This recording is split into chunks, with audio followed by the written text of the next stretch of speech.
Ah oui, ah oui, ah oui, ah oui, nous sommes quelque part, on ne dit pas qu'on est à Durban, on est à Pretoria ou on est à Pinkerton. Nous sommes en Afrique du Sud, on a été voir l'avocat qui doit défendre nos 20 vaillants combattants qui sont en prison. Alors, il y a solo ba image au bokomona awa ba image bomona sans rivalité parce que je suis derrière la caméra, na memeli caméraman en Haïti. Mais pour les plus amples détails, il y a ma solo auto solo lina avocat, il y a solo nous avons intérêt ya koyebisa bino parce que il y a un problème, il y a communauté. Il y a un problème, il y a des combattants, il y a Europe, il y a Afrique, il y a Asie, Océanie, il y a Amérique, il y a quoi sur le monde. Il y a Mamboka, Etali, Bisso, Nyoso. So, il y a un problème, il y a Mutumoko qui n'est pas Bakangié. On n'allait pas faire la vidéo, ça n'allait pas intéresser Babokechu, il n'y a intéressé le général Ngandote, mais le coup, il y a Mamboka, Bandeko, Bakangami, Ponamboka. Topé Sabino quand même rapport. Alors rapidement, on a passé na Sami Boyoko, combattant Sami Boyoko, expliquer vraiment Bandeko, Bosololini na avocat et les kinengeni. Bon, mbote mingi, mbote na bino nyonso, na ndenge totemi liboso na bino lelo, bomoni ke toti ko solo na avocat bomulandi ye moko wana na pasta. Alors avocat lobi na biso boye. Dès qu'on a la fois passée, va apparaître le 21 juillet, le 29 août. Les alliés presque mois mobimba. Alors, charge les alliés, le comité de MEDA, attentif au comité de MEDA, accusation. Alors, Yangoana, à l'obin abisoke. Nous avons chance mingi to bunda to zala to bunda pour na bande kona biso babima. Ozo mateli boso na bino leloyo pour na toyebisa bino mais avant to kota suna ba détail mususu na rosenga na pita pour na aloba makamba mbongo ndenge to solo na yemoka avocat. Ok, général Pita ya solo bazo landa on a quoi so ya monde expliquer vraiment bato détail ya maso boso na avocat.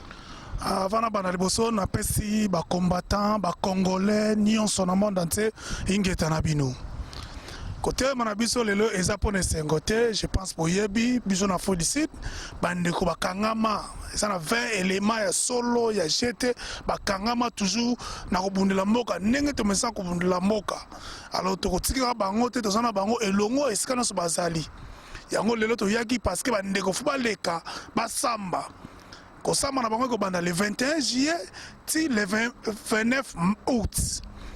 Kosama na bango le 21 juillet le 29 août et ça a un mois et pas ya loya.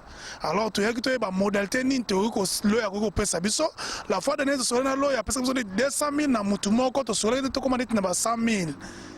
Mais les lots, tout ça, modalité, oh, ils allaient à vrai, oh, ils ont mis Kanda, bah, document, oh, il y a mon yango, je pense que Neko Pascal sans rival, à côté de la yepo, à ça, on preuve, oh, ils tangible, oh, ils pas loya. Loya, pèse biso, bah, document, na ye. Na journée, moko, ils ont 3000 rand. 3000 rand, na mboka, na biso, na fouki d'ici, na mboka, na biso, awo. So, donc, na mboka, Amérique, ils allaient la valeur à $300 pour la séance, moko, pour la mutu moko. Alors, ce qui doit être 3000 rand fois 5 pour le cas lundi, mardi, mercredi, jeudi, vendredi. Et ça 5 jours. Et ça, les biso 15 000 rand. Nambongo na biso ya awa. Ce qui est nambongo ya États-Unis. Et ça, les biso $1500 na semaine moko. Pour na mutu moko. Alors, tellement le cas. 6 semaines, et ça la biso na mutu moko donc faut mettre 15 000 rand fois 6 et ça la biso 90 000 rand na mutu moko. Ce que en Amérique et ça la biso $9,000 na mutu moko. Bande ko baza 20. Ce que beti 20 kakila 20 et ça la biso na mbongo ya mboka o ça la biso 1,8 million rand. Ce que dans mon solo Amérique et ça les biso $180,000. Oh, il faut te présenter pas à loya. Le lot, je pense que boyebi que le tout ça les 26. Kalamingi te awa bande ko fobaleka. Ce qui est que loya moko le 21 a tel limite pour bande ko oyu. Bande ko ba kozong sa ba na cachot lisusu pour na 6 mois encore. Alors, Bandeko, si c'est déjà une année na 4 mois. Donc ça veut dire basali 16 mois na kasho ya ofele. Alors ceux qui le longana yo congolais ou combattant to telemite to fongola lobo côté. To cha mosorote pona bandeko oyo bakozonga lisusu na kasho pona 6 mois encore et kosala biso 2 ans ya ofele bandeko bavai na kati ya kasho.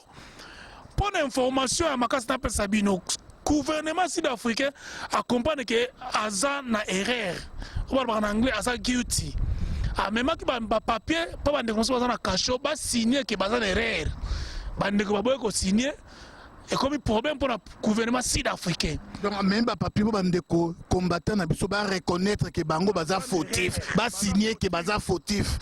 Mais bande ko ba signer yango te ba boy ko signer yango parce que ba yebi bit o to bundela na kati ya mboka o yango nazo be la coin ya monde entier nyonso congolais combattants résistants politiciens parce que biso to na Congo nde esangisi biso bande ko na ngai esika nazo za na coin ya monde entier ndeko fongola loboko na yo esengami na moma oyo pona bande ko baza libanda biso ba komanda na fou ici kozo charge ya famille bango tozo kokate tokobomba te po tolobaki tozokoka te alors soki tosali effort leo tobimisa mibali na bango babima libanda bazwa charge na bango ekozala mwa eloko ya malamu mpona bafamille wana botala bandeko oyo ndenge baumeli na kati ya kasho ndenge bazwi ta oyo ebele na kati ya kasho bafamille eza libanda bana fo batanga baklasse alors biso tozokoka te po toza nango te tosangisaka be muke po la force toujours ya Congo o to benga lobby Congo futur na belle ba congolais nyonso na bengi odombo na kebo yuwa ya mbobo kechu ngana tanga ba koma te mais soki na tangi lelo pour bande ko na ngai général Ngando Martin Sali Ani Congo Susuna Kibuilu batu nyonso mutu mosin nani o ayebika telema pona bandeko awa na fo ici bandeko na tangi kombo te zati na bosa libino me boleki ebele moeto kende mingi te me boyebike toza toujours eloko moko biso nyonso na kwa ya monde te toza likofi moko lelo bandeko o to senga bino please bocha loboko bandeko o babima topesaki bino esika nyonso ndeko akoko touche biso na fo ici awa bomona ba limero ezali pona denzu ezali caissière oyo asimbami awa na fo ici ya makasi oyo azobomba mbongo malamu apari ezala mutu te akoya kosenga yo mbongo otenga na caissière au moins communauté et délégué groupe bomona bango wana ekozala malamu na libanda toni kosangisa bato ebele te pozalaki te na pesaki mpe intel ekomaki te to charger ndeko Anderson na nous les combattants ezali site ya ba combattants kotanga leo site ya combattants ça te que non alobi que non kaka eza moko non ba site eza ebele ya ba combattants et puis ya ba congolais auto bolelaka mais to charger lelo ndeko Anderson azwa charge on na libanda aux États-Unis na Canada partout aux na Suisse na Suède na Angola partout tozana bino elongo bocha loboko na makampo oyo po bandeko oyo babima. Vraiment, merci Général Pita. Alors, toké pana ndeko combattant Sami pona usuki ça.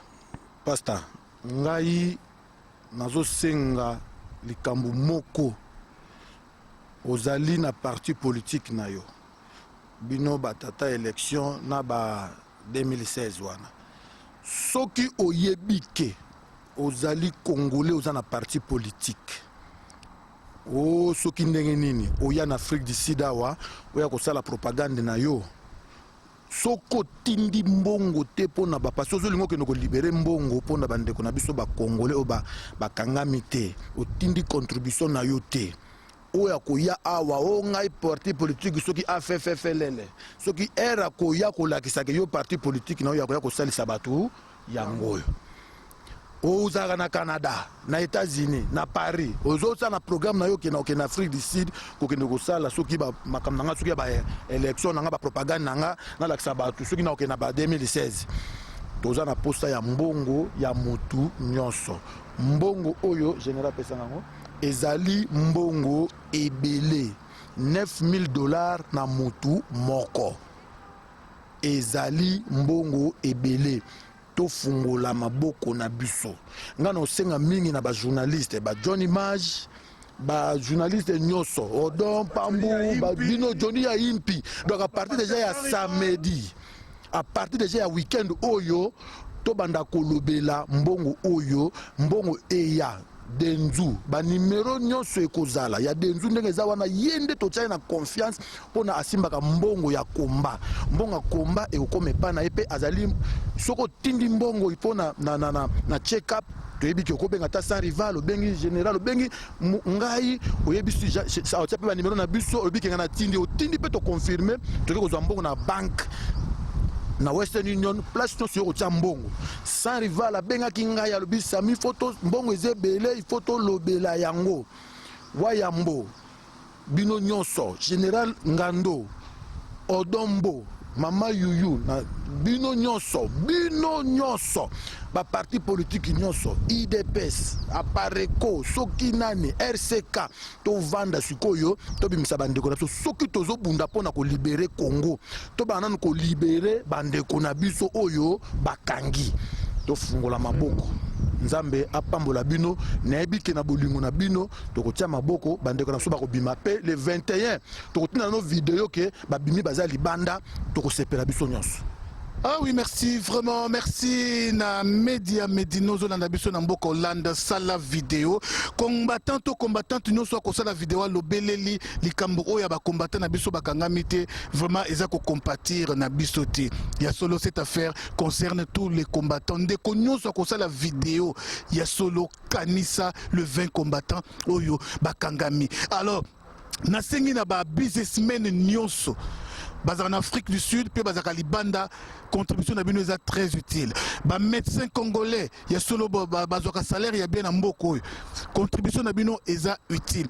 Bande Konabiso, Basali en Zambé Nyonso, ba église Nyonso, vraiment contribution à Bino est utile. Bande Konabiso, Basala en sécurité, carwash, ba bosser Nyonso, ba bundaka pona, ko gagner un pain, il y a solo contribution à Bino est vraiment utile. Alors maintenant on a politicien nyonso oyo baza besoin mboka ezala changer mboka ezala libérer contribution na bino eza utile. Wuta babanda kokanga ba combattant à l'époque tilelo nan tozo ata contribution mo côté wuta pa ya politicien songolo mais bande konanga ibozaka pe na mbongo onga Martin Fayulu okotinda pe enveloppe na yo pona ba 20 combattant bakangami ah ekosala bien o fumu toto otili pa enveloppe na yo no ba combattant bakangami o Gabriel Mokia otili pa enveloppe na yo ndeko nanga Félix ndeko nanga Félix Tshisekedi vraiment enveloppe payé na compte na yo na compte ya UDPS pona bato bakangami ekosala biso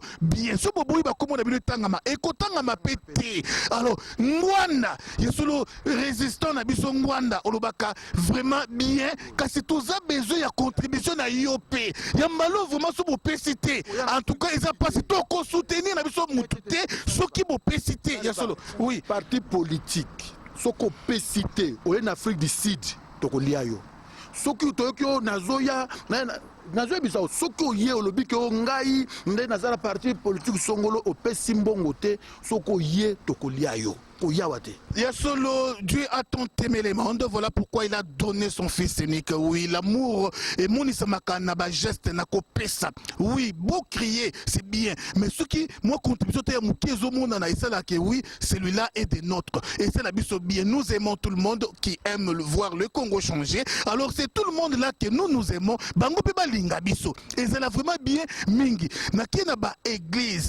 Tout ça besoin ya to recevoir ta enveloppe moko outi pas église ya apôtre Paul Mwanga na France, on va autoroseper là. Église et outil dont et outil pas à église songolo telle place. Et quoi aider bisopé. Nous prêchons l'amour devant la chair. Mais amour on a peut tout monde c'est un enveloppe et ça la biso bien. Les 20 combattants sont en train de souffrir. Attends tout le monde makama qui combattant mon qui.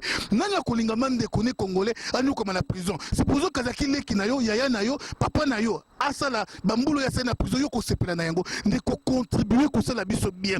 Na CT église catholique et Afrique du Sud, église catholique, congolais basali basamba à l'église catholique et à Poto, cardinal Echaou, atteindre pas enveloppe naïe, atteindre enveloppe vraiment yango no église catholique pour na 20 combattants ba bimese la biso bien, église kimbangiste, il y a solo, na lobaka l'autre fois que Kimbango, je lui dois beaucoup de respect, paix à son âme, là où il est, abondant makasi pour na peuple peuple noir et pour le peuple congolais. Mais Bakimbangiste ou Bazana Congo, soutenaka le pouvoir en place. Boyo Kapé Mawa cette fois-ci, beau changer de côté.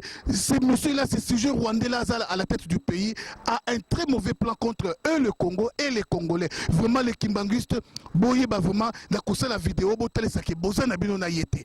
Bo tinda pe enveloppe na bino et kosa la biso bien. C'est par là que nous voulons mettre un point final na masolo na biso, à moins qu'il y ait quelque chose à dire et pas inandeko. Ce qui est athée, vraiment, avocat Oyo, aza avocat Mounene, avocat Makasi, a sengi koutou bien par rapport à avocat Moussou ba sengi laka. Vraiment, et Tongi Samate, l'union fait la force, 1 million de rendes, 2 millions de rendes, il y a solo. Moi, moi, 100 rennes, moi, 200 rennes, tout ça combien la diaspora? Tout ça combien? Ceux qui t'ont pessi et qu'on commande en mouké, n'a tant peu mouké. Alors, tout ce cas, on a 1 semaine et demie pour te payer avocat Mbongo. Parce que le 21 juillet, il faut avocat Zobambongo avant le 21 juillet. Maman Marie. Jeanne na Suède, il y a solo vraiment aider bandeko nyoso bolandaka vraiment bolinga mboka na biso changer bosunga Marie-Louise na France aider ndeko nanga Freddy na États-Unis aider Medina maman na Béniciel vraiment bosunga bandeko nyoso oyo vraiment balingaka comment na mboka na biso changer biso tondima na biso po eloko biso to salaka bato biso babanga kango ya kotema liboso caméra ko talisa bato vérité mingi bakimaka alors le quoi tondima exposer ma vie nabiso derrière nous il faut qu'il y ait aussi la force il faut qu'il y ait aussi des soutiens et c'est la kabiso bien nous ne sommes pas des mendiants mais toujours bon de la mboka l'argent répond à tout ça bongo vraiment et le mot tekende liboso merci encore une fois na général Pita vraiment tous a toujours ensemble tokoba toujours merci encore à Sami Boyoko RCK Mobimba vraiment tout soutenir ma solo oyo pesa mbongo na nous les combattants.com quoi nous sur le monde sikozali na États-Unis ndeko solo la bien na Itachi Falanga solo la bien na bande ko bazana États-Unis solo na John Image bozo mbongo na bino bo pesi John Image des États-Unis et kokoma ndeko na ngai vraiment solo la bien aux en Europe na place Schengen Mobimba benga nous les combattants site au www.nous-les-combattants.com quand même pas combattant Anderson mbongo et kokoma ya solo Voice of Congo bo chakape ba vidéo ya ba combattant apparemment boza pe batu ya bolinga mboka changer toza besoin pe ya contribution pe ya ba site to moni pa enveloppe yango yo mama moninga malamu to moni pa enveloppe yango don pambo et outi pe na Voice of Congo et outi pa télésabi c'est bien de prêcher l'amour et c'est mieux de les témoigner c'est vraiment important alors to moni pe enveloppe outi na hôte 243 na Congo synthèse vraiment et comme ça la biso bien na ndenga j'étais bien vraiment ya bien alors vraiment merci encore une fois l'opinion so pasteur à l'opinion so bandeko na ngai sans rival à l'opinion so tu as rafté tu as kosenga mbongo soki ndene to beta sete na ba parti politique na ba politicien o baya ko tiaka ba désordre na ba Afrique du Sud o to e marche to sala era ngo au conférence au point de presse ngana na zo rassurer bino soki na ozana plan ça la conférence na Afrique du Sud era ko contribuer ngo to mona ke yozu ko bunda pona ba congolais. Please, mais malgré qu'on contribue oui ça pour na souci mboka liboso li kolobate ke tondime élection en 2016 toboyi na biso wana toboyi Kanambe doit partir bango bataba élection tout le baki biso bataba élection tozate bino bataba élection bota la place boko suka na ba élection no besoin ngabokendo wana mais le comme ne toza na lelo zali to fungola maboko to pesa bambongo bandeko na biso babima ba John Image na state boluka pe place no so bozali place ozali mukandima azo responsabilité ndenge biso misa to telemi to responsabilité ya bandeko na biso moka ko tebe bonga na responsabilité na Paris JBK Music Pacheli Mikobi botelemi bolobi tezala bien pour ça la bien surtout bandeko leader nengo tangi wana JBK Music to moni JBK Music abimisi vraiment 100 € na ye nenga contribuer ata bakanga biso bisi ma 100 € na ye JBK pesa ba leader mingi na biso vérité ba pesa na pasi ba pera na pasi to moni vraiment odombo abimisi 100 € na ye ou bien 200 € ngai odombo na bimisi yango na otinda et ça la pe biso bien boketwa yambo papa cause l'avocat la bangote moi j'ai toujours dit la vérité que mon va yango et pas boketwa yambo que je respecte bien yanga yango et ça la biso bien marpe sali général ngando vraiment tout ça la biso moko nanu ba pesi ya liboso après bato balanda biso nasima ingeta vraiment et puis tous la vidéo oyo to panzango na mokili bino pe kuna bo banda déjà ko sala ba vidéo bino nyonso tobosani pete mobundeli mosusu ya mboka monene kombo ekimanga mingi maître dona edi tv tomoni mpe enveloppe voye mpe na ye acontribuaka mpe mingi akotinda maître dona botinda mbongo toza na posa mbongo ezali mbongo ebele te toza ebele tokokusa mbongo mpe na minute ekoki mpe bandeko na biso babimi together toujours. Merci na Decampo, merci na Decampo, merci na maître Baina babundeli ya mboka, merci na bino nyonso bozwi temps vraiment ya kolanda biso, merci pe na ba combattant nyonso ya Afrique du Sud, toza toujours ini ingeta. Mbote na bino nyonso bandeko na biso ya Congo. Bozomona awa tozana sans rival Pascal na sima na biso sans rival. Loya oya représenter bandeko na biso, monsieur Pila na général Pita. Donc toye awa parce que yende muta représenter bandeko na biso ba fa les awana boyoka ye eza ndenge nini mutu na papier na ye ezali awa ndenge azosala mosala na ye yamwana eza na anglais oyo bamosusu bayoka anglais te balobala bakomprendre ndenge tozoloba likambo wana. Alors nzambe alandela bino apambola bino kolanda biso malamu na ndenge tokambisa maloba loya oyo toye lelo eza ce n'est pas la première fois loya oyo c'est-à-dire loya oyo ntango bakamaka basan rival oyo bino boyebi à l'époque c'est-à-dire loya oyo abundaka mpona komisa basan rival ntango bayaki kokanga lisusu bandeko na deuxième tour ezali le même loya oyo abundaki mpona kobimisa bandeko oyo baza libanda yango lelo toye lisusu mpona G20 oyo ameka korepresente lisusu bango aza d'accord. Alors akospike bino comment ya kosala mosala mais okozala na langue ya anglais. Alors bolanda mpe loya na bakestion tokotuna loya bino nyonso tozala atente mpona bakestion tokotuna loya boyoka ya. Thank you, good day, sir. Yes. As we told us, sir, now we have to find out what will be happening now. Please, can you just tell the people of Congo to brief them on what they can expect of our brothers? Yes, thank you. I am Mr. Pillay. I'm asked to represent so far 6 individuals from a group of individuals that were arrested for various crimes. The allegations against those individuals are numerous, and a number of allegations have been leveled against the persons.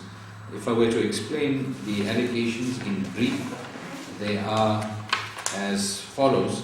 There are approximately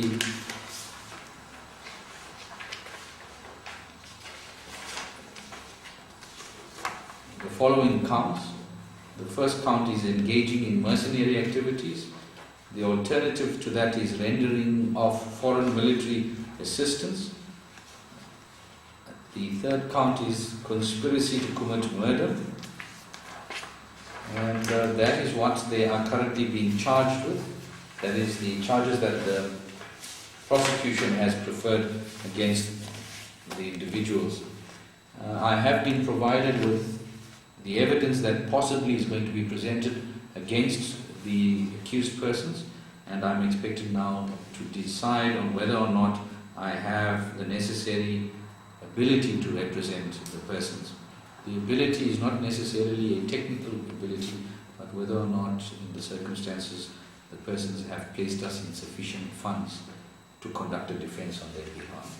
I have presented an invoice for each person that we intend representing. I think that will be explained to you further. Of importance is to note that the trial is scheduled to take place over 6 weeks, and during that 6-week period we will be expected to be at court on nearly every single day, or have ourselves available for the court should it be necessary. You are telling us that you will be the full month booked from us so that you can represent our people. Yes, 6 weeks exactly. Okay, can you explain to us, you gave us here, let's say for example, Jean-Pierre Kayembe Tangwe. Can you explain to us how you arrange your fees, how do you arrange it? How do you do it? We as attorneys are entitled to charge per person that we represent. We have looked at a daily rate per person and calculated it on a weekly basis. In other words, we have charged, to represent Mr. Tambwe, we have charged him 3,000 rands per day and calculated it over 5 days in a week, which makes it 15,000 per week. And that calculated over 6 weeks, it totals to 90,000 rands. the same amount applies to all other persons as well. Okay, it means you are telling us that each person for the whole month, that will be 90,000 rand. Yes, But it's negotiable. that We are is going to correct. negotiate and we reach an agreement that we can afford to pay that money. Yes. We thank you for that. And the only what I told you before is you will be your name will be raised high because it will be an international court that people they will be standing against or on watching you. Are you assuring us that we can do something that our brother tomorrow we can see them out? There's no guarantees in law, but I can assure you that I'll give the matter my best attention from a professional point of view and ensure that from a legal perspective that their rights are protected and that their innocence is given the necessary importance in a courtroom. And because those people are not soldiers, as so far as we know. Those are the Congolese people. It was something wrong what happened. They are not soldiers. That's our belief. We are asking you now. You are like a spring, as I told you last time, that the last rope you have to cut a pulley. Now, that rope, if you small mistake, the rope cut off and everyone go to the drain of the lion and the little swallows. There is something beyond all this. That's why we are trying, we came to so that the people of Congo, they are following you. They want to see, we want to see our brother out. We wish you good luck on that case and we hope that they will be out with us after the trial, the 21st of July. No, rest assured, we will do our best. There are no guarantees in law, but we will definitely do our best and be properly prepared to mount formidable defense. Mr. Pilani, I have one question my people asking to ask you because I think now they are following us from view now. What the problem is here, they asking to ask the lawyer what you are following right now. If this government of South Africa, they try to stop you from this case or to sue you, what you can do? No, I believe that the South African government respects the rule of law and that they won't do such a thing. And even if any attempts were being made by any persons to stop me from doing this matter, rest assured I will not do so, and I've never backed away from a fight. And I am going to remain committed towards achieving justice for my clients. Actually, I think people, you are following what the lawyer says. Your question is coming from lawyer is answering you what you are asking from lawyer. I think you guys, you are hearing what the lawyer is saying. But what's the problem here, we have it here, is only money. Money is a problem for this threat of those people to be out. But lawyer has everything, we can't talk here about a video, but those things we just keeping quiet. But guys, be sure, if you guys will give money, all people will be out. I think guys, you are following us. We'll explain to our language properly because here we are talking from lawyer to English. Thank you. And I think we want to wrap up our conversation today so that you are busy person. We don't hold you for long. We have to know that the duty is on us how to go get the money for us to come and pay our bills so that you can get our brother out. I'm saying that I know, and even themselves they say they know what Mr. Pillar can do to get us out here, and you will do, and I know for sure that you'll get them out there. Mr. Pillar, help the African people. Why? Because many of them are in jail illegally because they don't have a lawyer like you, because of the law that is established to squeeze the person who wants to speak for the rights of African people. You will be maybe the right person so that the people will follow us in Cameroon, in Nigeria, everywhere, This one. continent-wide. People are in jail because they don't have who can represent them like you. Really keep up and God bless you. Thank you.